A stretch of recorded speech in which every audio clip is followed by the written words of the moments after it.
ข่าวนี้เป็นข่าวที่ค่อนข้างสะเทือนใจน่าเศร้านะครับเมื่อเยาวชนวัย 17 ปีถูกจับกุมขณะขนยาบ้าจำนวน 640,000 เม็ดมูลค่ากว่า 19 ล้านบาทจากฝั่งลาวข้ามแม่น้ำโขงเข้าสู่ประเทศไทยโดยได้รับค่าจ้างเพียง 50,000 บาทครับเหตุการณ์นี้เกิดขึ้นที่จังหวัดอุบลราชธานีครับซึ่งเจ้าหน้าที่ได้รับแจ้งและสามารถสกัดจับได้ทันเวลาเป็นเรื่องที่สะเทือนถึงการถูกชักจูงของเยาวชนเข้าสู่กระบวนการยาเสพติดเราควรตระหนักและร่วมกันหาทางป้องกันไม่ให้เยาวชนตกเป็นเหยื่อของอาชญากรรมเช่นนี้นะครับเหตุการณ์นี้ชี้ให้เห็นครับถึงปัญหาสังคมที่ลึกซึ้งมากขึ้นเยาวชนที่ควรจะมีอนาคตที่สดใส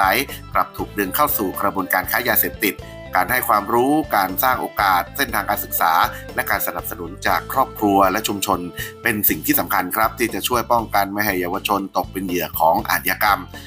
ภาครัฐและสังคมครับควรร่วมมือกันในการสร้างสภาพแวดล้อมที่ปลอดภัยและส่งเสริมให้เยาวชนเติบโตอย่างมีคุณภาพครับ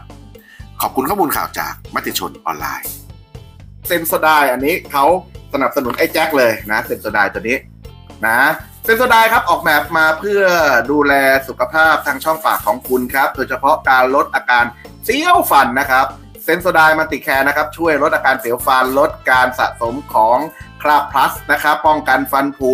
ป้องกันปกป้องเหงือกแล้วก็ช่วยให้ลมหายใจปากสะอาดสดชื่นนะครับท่านไปกินส้มตำอะไรเรียบร้อยเสร็จปั๊บแปรงฟันเนาะเซนโซไดช่วยให้กลิ่นหอมสดชื่นนะครับเซนโซไดเจลเทอร์ไวท์เทนนิ่งนะครับช่วยลดการเสียวฟันนะครับแล้วก็เซนโซไดเขามีหลายตัวนะเดี๋ยวเราลองไปดูกันกดเข้าไปนะใช้เซนโซไดนะครับแล้วคุณจะปากสะอาดนะประมาณนี้นะครับ